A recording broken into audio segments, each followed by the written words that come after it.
Hey, welcome to the Small Business Made Simple podcast, brought to you by socialmediaandmarketing.com.au. Being in business is never easy, but it can be simple, or at least simpler. Join me, your host Jen Donovan, every week where we focus on marketing, social media, and working towards simplifying your business. You with me? Let's do this. If you're gonna dream it big, 'cause someone out there listening.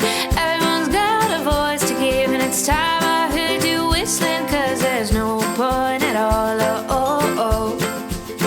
in dreaming small.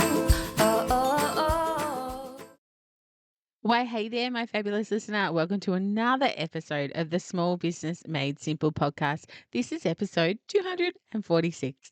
Thank you, as always, for lending me your ears today. I know there are lots of podcast choices out there, and I really do appreciate you making my podcast one of them. If you are enjoying this podcast, I would love for you to take a screenshot and share it on your socials and tag me, because that would be super cool to be able to follow your business journey a little bit like you get to follow mine by listening into this podcast. Of course, you can find the show notes and all the links that I mention in this podcast at socialmediaandmarketing.com.au/246. Did you get a chance to listen into last week's episode? So last week, I actually had Emma McMillan from Emma McMillan Copy come on the podcast, and she chatted to us all about being a better writer of copy. She had a little challenge in there for us, which was super cool. If you did listen, I hope that you did her challenge. And if you didn't listen, then head back there and have a little listen to her challenge. And also, I really loved how she just gave some really easy tips on how we can all become better writers of copy, and making copywriting simpler, which of course you've got to love on the Small Business Made Simple podcast. That conversation was episode 245. So head back there and listen to that when you're finished here, if you haven't already. Today's podcast episode is actually a plea for you and to all small business owners. My plea is done both out of love and, if I'm completely honest with you, a little frustration. Mostly love, but yes, I think that we can all do a little bit better than what we're doing. If you follow my Instagram at all, you may have seen a story that I did last week that alluded to the same frustration. But before we get into that, I just wanted to give a shout out to this week's sponsor of the podcast, which is Cloud House Consulting. Imagine working with someone who loves your numbers. Think less stress and 100% support. Think Bronwyn and the team at Cloud House Consulting. Bronwyn was actually a guest on my podcast way back on episode 158.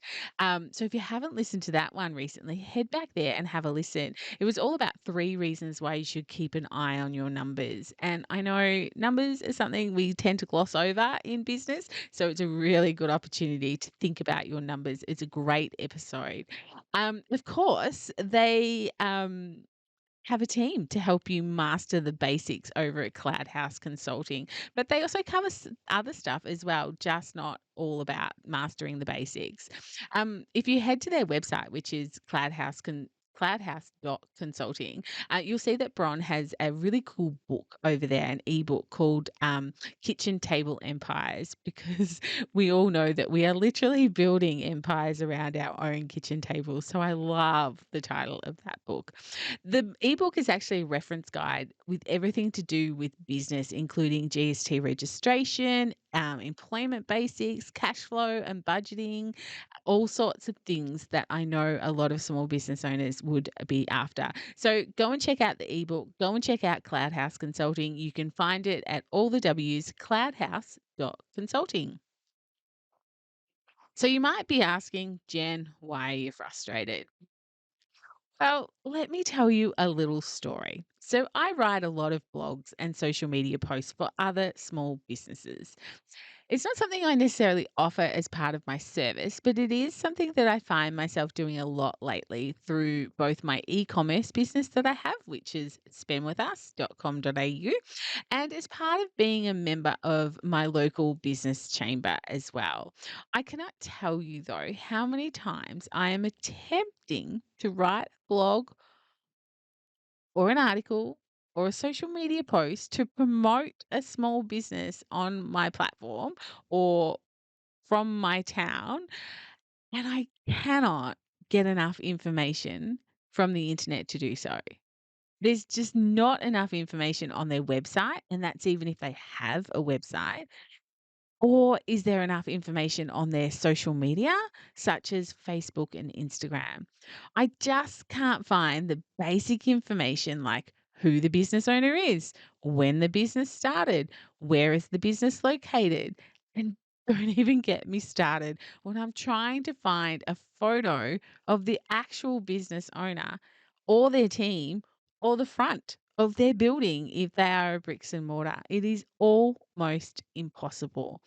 And it is causing me a lot of frustration, so much so that I'm making a podcast episode about it. I really, really hope, with hand on heart, I'm not talking to you.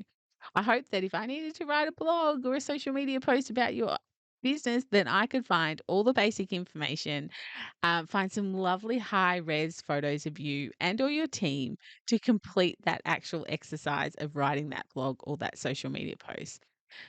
If not, I'm 100% talking to you then. Human to human marketing is something that I talk a lot about in my life as a marketer. Human to human marketing is just so vitally important to your business because it gets customers who keep coming back time and time again, customers who refer business to you. They've been able to get to know, like, or even love and trust you. They are just 1000% not able to do this if you're never showing up for them online, which is where my passion for human to human marketing comes from. If you're not sharing stories with them, if you're not letting them into your world and into your business, then they just can't build that relationship with you and become part of your community. So if your marketing isn't working, which is probably, a whole different subject to what we are talking about today, but if your marketing isn't working for you, then I would ask you to embrace human to human marketing and see how that can change your business. I guess one argument that you could perhaps come at me with if you're a small business owner who operates in a small town, and you don't feel the need to have an online presence, because perhaps you're busy enough or you think that your customers or your clients aren't on social media or on the internet. But really, who do you know who's not on the internet? Social media, maybe, but who's not on the internet? Who's not using Google or, a search engine to do things, to find out things? I don't think there's anyone who's not doing that. I don't care how small your town is or how small or big your business is. That's just not right. So I don't think you can actually come at me with that argument saying I don't need an online presence because my clients aren't online, because they are. They're yet at least using Google. But I know that I'm probably not talking to you because you're listening to a podcast. You're listening to a business podcast. So if you are serious enough in your business to listen to a business podcast to learn more, to get better at what you do, then you're probably not the person I'm necessarily talking to today. Although I think we could all improve our online presence and our social media presence. Because, like it or not, I think we all need to really embrace more humanness in our marketing. So, with the argument squashed that you don't need to be online because your clients aren't online, because again, take social media out of the equation. Do you really know someone who doesn't use Google? I think you'd be hard pressed to find a high percentage of your clients that wouldn't use it. Yes, there'll be some, but a high percentage we're talking here. So, how can you actually up the ante on your social media? Oh, no, sorry. How can you actually up your ante for your online presence? You know, get more and be more human online. It's a really great question. I'm glad you asked it, or I'm glad I asked it for you. So I thought I'd share with you just 3 simple ways that can help with my frustration of not being able to find enough information about small businesses to help them and promote them. But also, maybe it's a bit of a nudge for you today listening to this podcast to make sure you are doing all 3 of these things. So the first thing, I guess, is to make sure that any photos that you're actually uploading online are actually attributed to you. So that Google actually knows that's a photo of you or that's a photo of your business. By making sure that any photos that you upload online are named you. It seems so simple. Um, but if you are uploading photos, for example, that might be saved on your computer as like image 97259 and not Jen Donovan sitting on a fence surrounded by her chickens, then Google doesn't know who's in that photo. Google doesn't know anything about that photo because that photo, as far as Google is concerned, is just image 9725 or whatever I said. But if you actually name the photo on your computer before you upload it, then that helps with Google. Yes, I understand that AI is probably changing the landscape a little bit here in that, we have this technology now where facial recognition is coming in and it could probably recognize the face depending on where you're actually uploading it. I certainly, something like Facebook can actually tag you in photos because it recognizes you. But perhaps it doesn't because there's not enough photos of you out there. But anyway, my suggestion still stands. Make sure that you are naming the photos that you are putting up there, saying who is and what is actually in the photo. So whether you're uploading your photos to your website, someone else's website, your socials, your Google account, name them. Give yourself a bit of Googleicious love by making it super simple. I actually came across a client just last week through a program that I run, through a federal government program that I run. And there was no photos of her on the internet, but 3 photos were on the internet of other people attributed to her name. So if you clicked the photo, you actually went through to a piece of real estate that was actually owned by this person. So like a social media presence, which was that person, but there was never any photos. So Google had actually attributed 3 other faces to her thinking it was her. So one of the problems is there was no other photos to prove Google wrong. So this is what can happen if you aren't showing up online and if you aren't naming the photos that you are uploading, or if you're just never uploading photos of yourself. So that's the first suggestion. But talking about Google, my second suggestion, regardless of whether or not you have a website, do you have a Google My Business account? Now, it's known now as what is it? Business Profile Manager.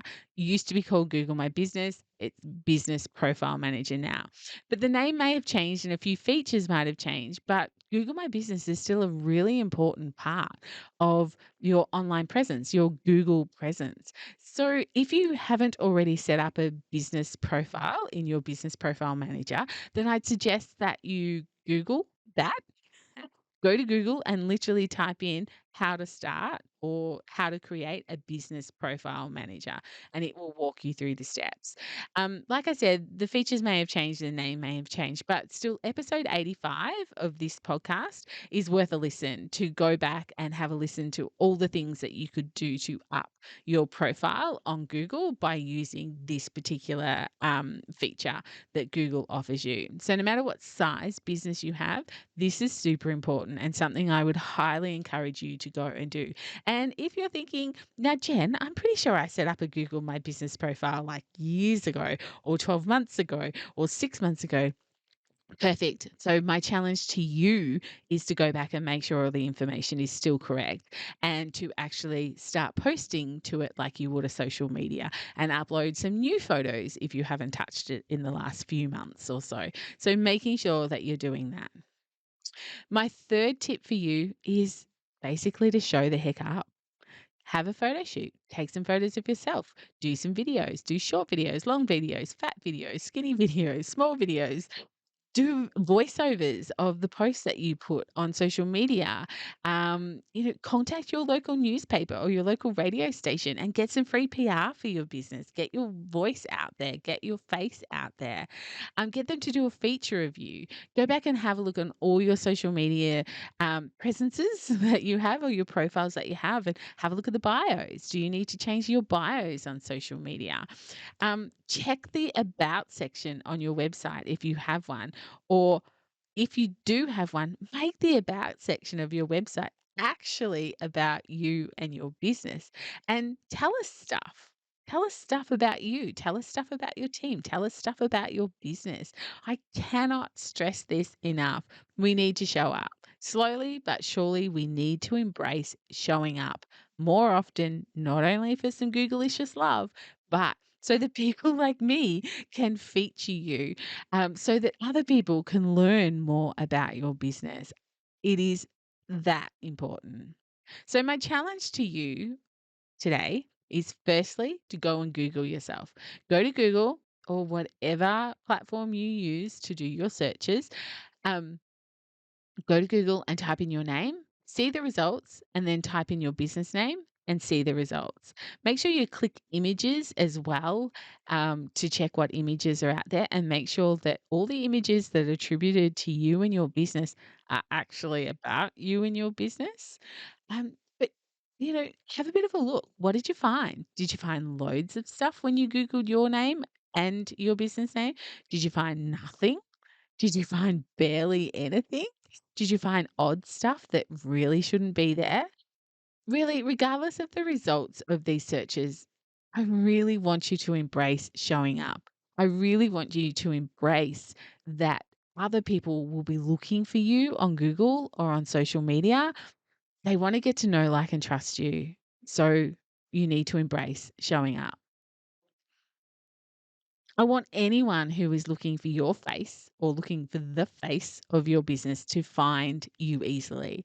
I want anyone who wants to write a blog or an article or even a social media post to promote your business to be able to find out things like who you are, how long you've been in business for, what you sell, what are you passionate about, and what do you stand for, and of course, how they can buy from you quickly and simply make yourself easy to buy from.